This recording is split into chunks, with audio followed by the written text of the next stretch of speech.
Another clearing. Every clearing had become a scene of battle at some point in the day. Making his way forward, Joshua clambered over the wreck of a mortar. It had been dug in behind an abutment which had collapsed, tipping over the heavy weapon and crushing at least one man beneath it. From this raised vantage point, Joshua desperately scanned the scene before him. Explosions continued to light up the sky, despite the hazard of mortar rounds falling on friend and foe alike. One sound from the sky began to drown out all others. It was the rising shriek of an incoming shell approaching fast. Joshua leapt from the abutment and started to run. Within seconds, the mound was hit, the unburned powder in the mortar ignited, and night turned to day as he made it to cover just in time.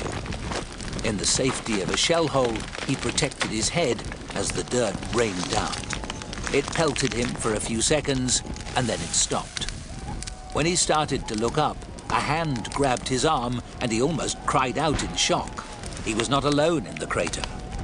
It was a sergeant of the artillery company, badly wounded and blinded, his eyes covered with a filthy bandage. He felt the sword in the young man's hand and assumed that he was talking to an officer. "Captain," he said, "they lied to us about the enemy. It's not the Greybacks. They're not even..." Another, even closer explosion cut him off. When the smoke cleared and Joshua raised his head, the sergeant too was gone. After a few seconds, Joshua pulled himself free of the dead man's grasp and crawled out of the shell hole. All around him was blazing white, as if seen by the light of 1,000 flares. And in this unreal illumination, he witnessed something that he could hardly believe. "Holy Mary, Mother of..." Spoken under his breath, the words faltered and then failed him. Before him were enemy soldiers, 3 of them, but they were an enemy unlike any that he'd ever seen in his short career.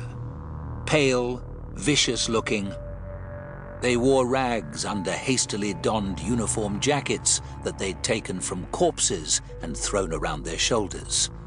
Rags of uniforms of different armies, some that he couldn't recognize. These were not the usual battlefield scavengers stripping corpses of their clothes and possessions. They were rotting cadavers, and they were raising the fallen dead. They'd found a fallen corpse and were checking it. On finding it more or less intact, one took the body's face and kissed its forehead. After a few moments, the body began to twitch and stir. One of the creatures was the cavalryman whose sword Joshua had taken. The limbs that had failed in life had found new strength in death. Eyes that were clouded had begun to see again. The raised ghoul turned its face in Joshua's direction. When it spotted the sword, it flew at him with frightening speed. There was no opportunity to run. The fight was short and brutal. The boy was outclassed, but when the ghoul was momentarily distracted by a bugle sounding a retreat nearby, Joshua saw his chance and plunged in the sword almost to the hilt. The creature looked down. It appeared to feel no pain. Then it looked to where its fellows were leaving the clearing, taking with them the dead that they'd raised. Out of the smoke rode a cavalry officer, and when he saw the scene, he spurred his horse towards them. The creature pulled itself off the blade and ran after the others. Joshua was left, sword in hand, disbelieving and panting. The cavalry officer reined in his horse alongside him and shouted words of encouragement from the saddle. "Congratulations, young man," he roared. "Your first kill? Don't stop now. We have them on the run." Joshua recognized him from an earlier action at Tranter's Creek. In civilian life, he was a college professor.